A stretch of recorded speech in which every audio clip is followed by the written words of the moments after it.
চারিয়া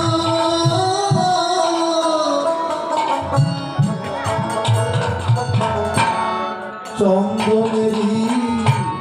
ফোটায় আমার দিও পড়াইয়া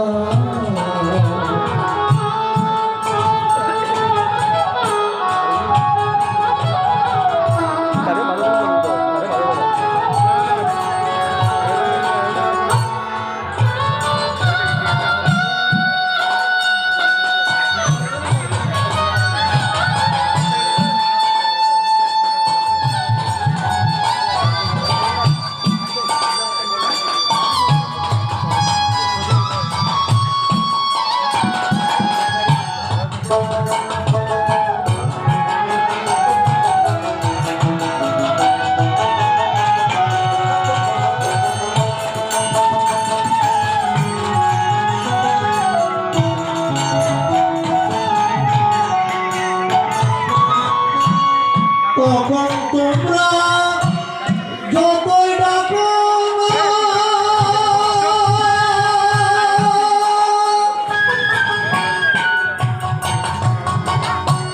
ফিরে এসে আর কোনদিন কথা বলবো না।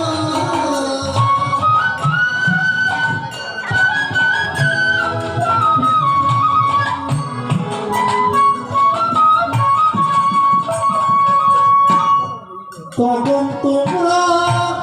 যতই ডাকো না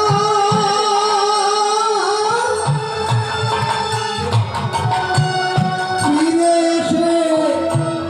আর কোনদিন কথা বলবো না। ফুল বিছানা রবে পড়ে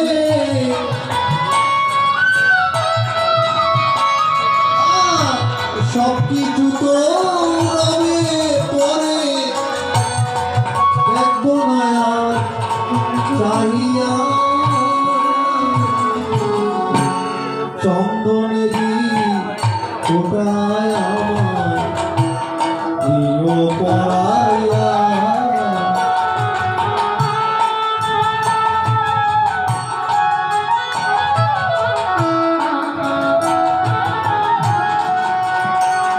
সেদিন সুরমাকে যখন ভগবান চরণ সেবা করে দিচ্ছেন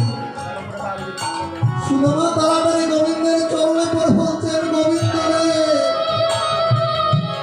হলো না গোবিন্দ গোবিন্দ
হলো না রে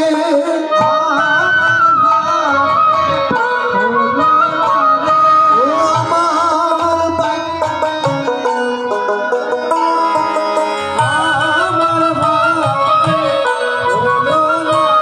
আমার পরম দয়াল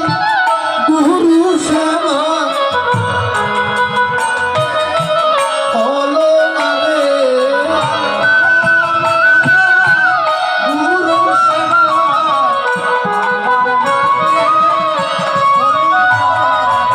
পরম দয়াল গুরু শ্যামা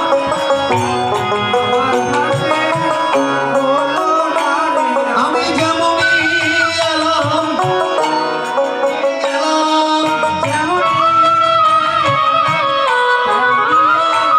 আমার গুরু বদন না করিলাম যেমনই এলাম তেমনই গেলাম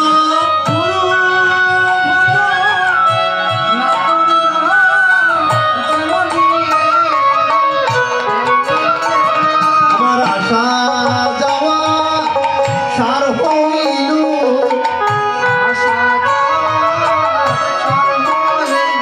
আমার গোবিন্দ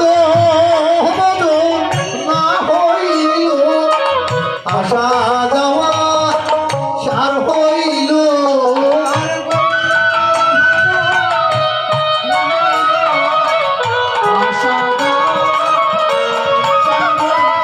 আমার আশা যাওয়া সার হইল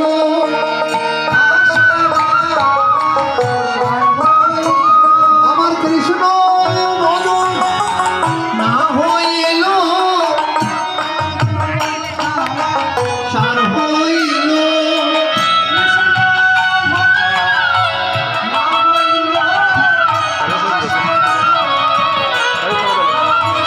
আমার বৈষ্ণব সেবা না হইল আশা যাওয়া সার হইল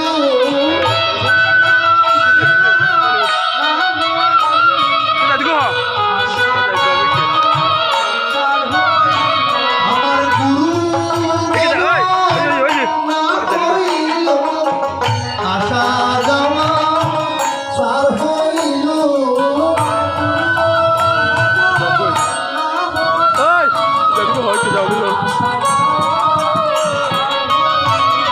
ওরে আমার ভাগ্যে হয় কি না হয়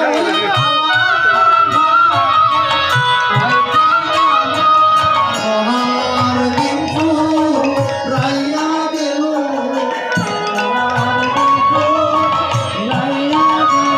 আমার সাধু সঙ্গ না হইল আমার দিন রাইয়া গেল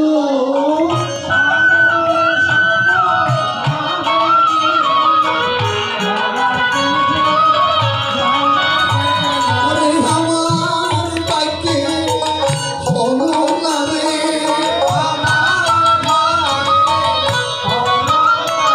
আমার পরম দয়া গোবিন্দ বদন আমার ভাগ্যে হলো না রে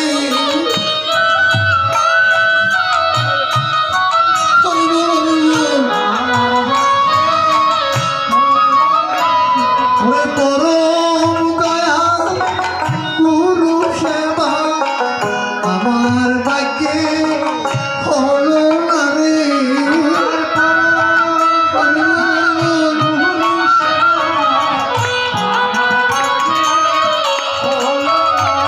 আমি মদনবাদী অপরাধী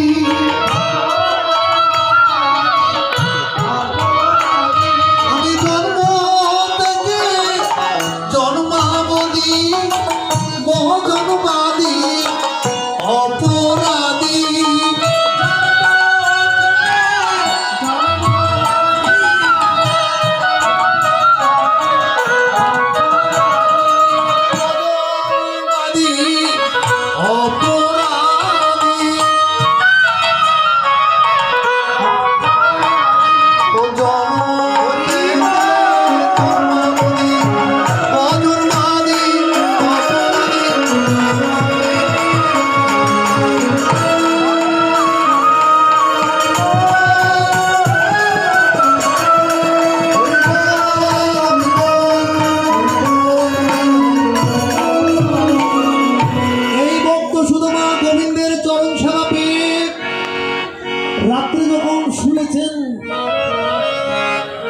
সকালবেলা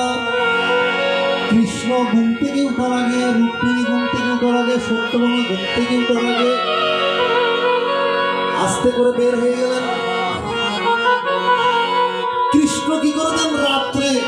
যে কুদের চাল বেঁধে এনেছিল, বলছে আমার কৃষ্ণ তো বড় মহারাজের দামি বেদা, এই চাল বাজাগুলো একদিন কলিযুগে আমি যখন মহাপ্রভু হয়ে জীবের দুয়ারে দুয়ারে কৃষ্ণ নাম বিলাবো, যেদিন কৃষ্ণ কীর্তনের বিশ্রাম হবে,